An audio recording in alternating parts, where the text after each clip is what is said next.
우리 안에서 예수 그리스도의 중생, 성결, 신유, 재림을 통한 온전한 구속의 은혜와 우리를 향하신 끝없는 하나님 아버지의 거룩한 사랑을 기억하게 하시며 쉬지 않고 기도하시고 우리의 삶을 졸지도 주무시지도 않고 견인하시는 보혜사 성령 하나님의 강림을 묵상하는 성령 강림 후 제65일째 되는 날 8월 15일 금요일입니다.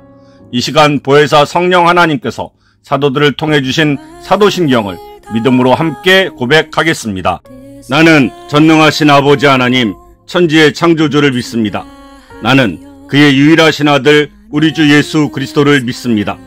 그는 성령으로 잉태되어 동정녀 마리아에게서 나시고 본디오 빌라도에게 고난을 받아 십자가에 못 박혀 죽으시고 장사된 지 사흘 만에 죽은 자 가운데서 다시 살아나셨으며 하늘에 오르시어 전능하신 아버지 하나님 우편에 앉아 계시다가 거기로부터 살아있는 자와 죽은 자를 심판하러 오십니다.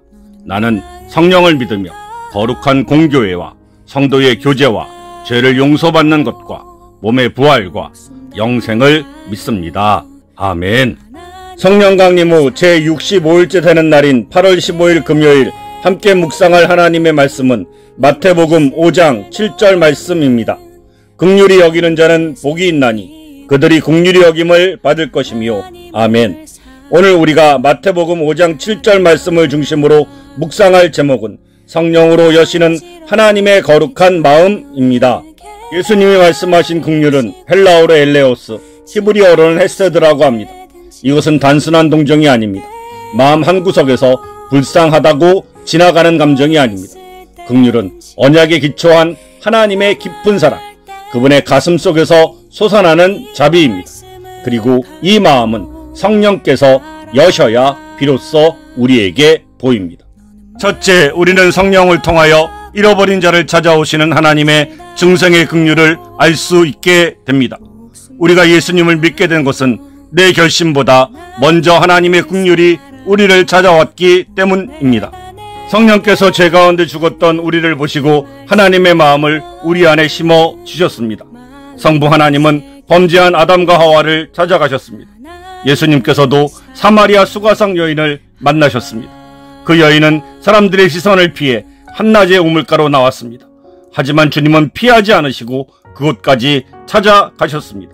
내가 주는 물을 마시는 자는 영원히 목마르지 아니하리라. 이것이 긍휼입니다. 죄와 수치 가운데 있던 아담과 하와와 사마리아 여인을 살리신 그 은혜가 바로 중생의 은혜입니다. 둘째, 우리는 성령을 통하여 하나님의 마음을 품은 성결의 긍휼을 알게 됩니다. 성결은 마음의 거울을 닦아 하나님의 시선을 그대로 비추는 것입니다. 그 결과 판단과 비판이 사라지고 사람을 하나님의 눈으로 보게 되어집니다. 요셉을 생각해 보십시오. 형들에게 버림받고 노예로 팔리고 억울한 감옥살이까지 했지만 그가 총리가 되었을 때 형들을 정죄하지 않았습니다. 오히려 울며 말했습니다. 당신들이 나를 이곳에 팔았다고 해서 근심하지 마소서. 하나님이 생명을 구원하시려고 나를 앞서 보내셨나이다. 이것이 성결의 긍휼입니다. 하나님의 거룩한 사랑이 아니면 그렇게 용서할 수 없습니다. 셋째, 성령은 우리로 하여금 상한 영혼을 싸매시는 하나님의 신유의 긍휼을 경험하게 합니다. 신유의 기적은 단순히 병이 낫는 것이 아닙니다. 상처난 영혼과 마음까지 회복되는 것입니다. 사마리아인의 비유를 기억하십시오. 그는 강도 만난 자의 상처를 씻고 기름을 부어 싸맸습니다.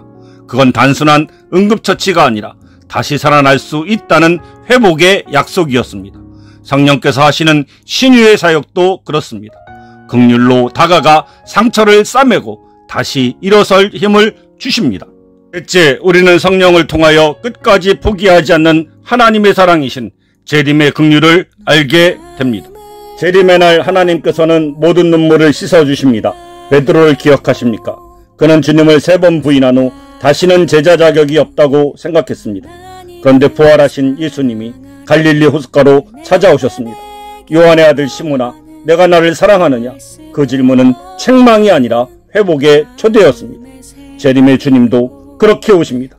마지막 날까지 단 한 영혼도 포기하지 않으십니다.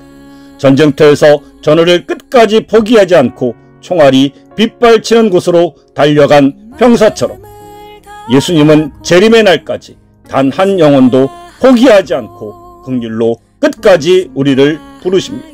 그러므로 사랑하는 여러분, 중생은 긍휼로 살아난 은혜를 기억하는 것입니다. 성결은 긍휼로 깨끗해진 마음으로 사는 것입니다. 신유는 긍휼로 회복되는 역사를 경험하는 것입니다. 재림은 완전한 긍휼의 날을 소망하며 살아가는 것입니다. 보혜사 성령 하나님은 지금 우리에게 말씀하십니다.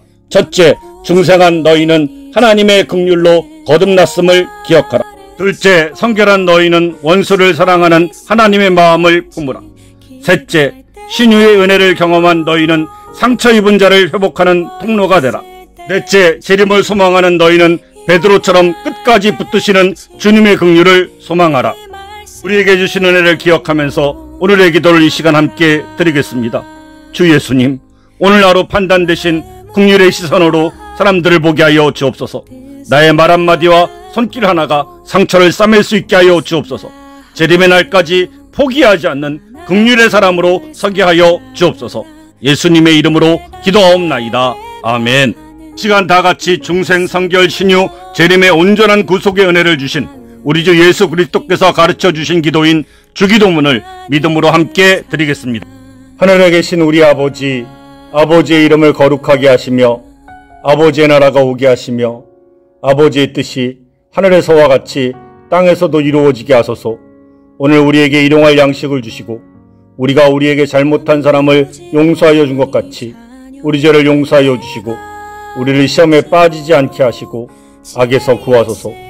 나라와 권능과 영광이 영원히 아버지의 것입니다. 아멘. 끝없는 하나님 아버지의 거룩한 사랑에 약속드린 십계명을 우리가 마음과 뜻과 힘을 다하여 순종하고 지킬 것을 결심하며 함께 낭독하겠습니다. 하나님이 이 모든 말씀으로 말씀하여 이르시되 나는 너를 애굽 땅 종되었던 집에서 인도하여 낸 내 하나님 여호와니라. 제1은 너는 나 외에는 다른 신들을 내게 두지 말라. 제2는 너를 위하여 새긴 우상을 만들지 말고 그것들에게 절하지 말고 그것들을 섬기지 말라.